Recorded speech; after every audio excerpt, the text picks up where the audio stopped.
जब मैं अपनी टीन एज में था, मैं छोटी छोटी चीज़ों को लेकर बहुत ज़्यादा ओवर थिंकिंग किया करता था।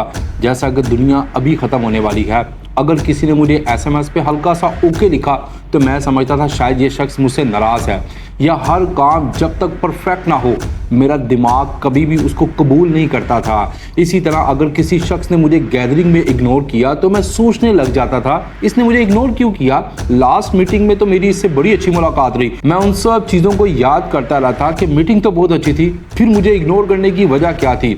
ये सब मैं जानता हूँ तुम्हारे साथ भी होता है।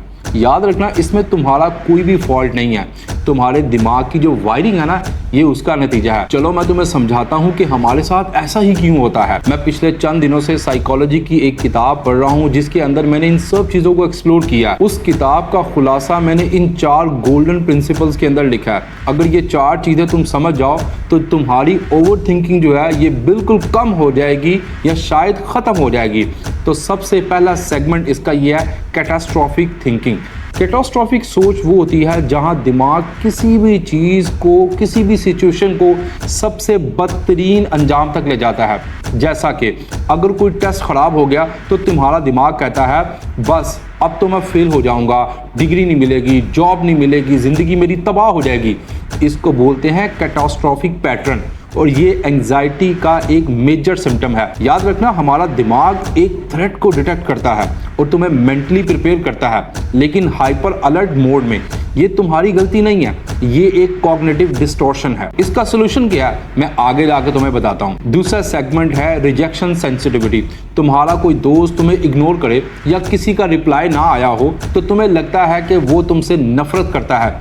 ये होती है रिजेक्शन सेंसिटिविटी। ये चीज़ उन लोगों में ज़्यादातर होती है जो लोगों के साथ इमोशनली अटैच होते हैं या इनकंसिस्टेंट लव जो होता है उसका उन्होंने बहुत ज़्यादा एक्सपीरियंस किया हो।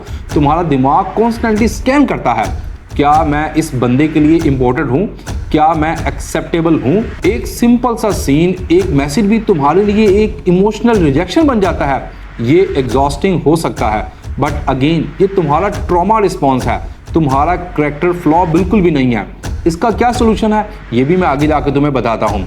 तीसरे नंबर पे जो सेगमेंट है वो है कंपल्शन। कभी तुम्हें किसी काम को बार बार चेक करना पड़ता है, जैसे दरवाज़ा बंद है या नहीं, हाथ धोए हैं या नहीं धोए। ये होता है कंपल्शन, जहां तुम्हारा दिमाग टेम्पररी रिलीफ के लिए एक रेपिटेटिव एक्शन पे मजबूर तुम्हें करता है।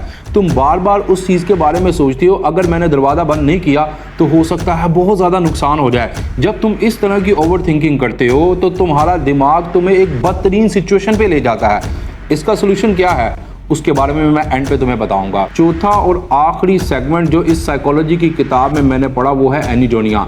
तुम वो काम जो पहले फन लगते थे तुम्हें, अब वो तुम्हें बोरिंग क्यों लगते हैं, चाहे वो म्यूजिक सुनना हो, दोस्त से मिलना हो या फेवरेट गेम खेलना।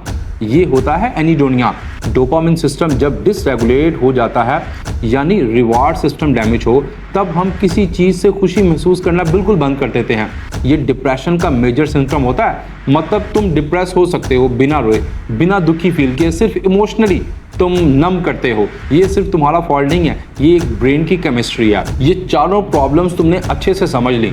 अब मैं जानता हूँ कि तुम इस वीडियो को यहाँ तक इसलिए देख रहे हो कि तुम्हारे अंदर इनमें से कोई ना कोई प्रॉब्लम ज़रूर पाई जाती है। तुमने इनमें से किसी ना किसी चीज़ को एक्सपीरियंस किया है। तुम में कोई फ्लॉ नहीं है, ये तुम्हारे दिमाग है जो तुम्हें प्रोटेक्ट करने की कोशिश कर रहा है, थोड़ा एक्सट्रीम तरीके से। अगर तुम्हें समझ आ गया कि ये तुम क्यों करते हो तो अब तुम ये भी सीख सकते हो कि तुम्हें इसको किस तरीके से हैंडल करना है।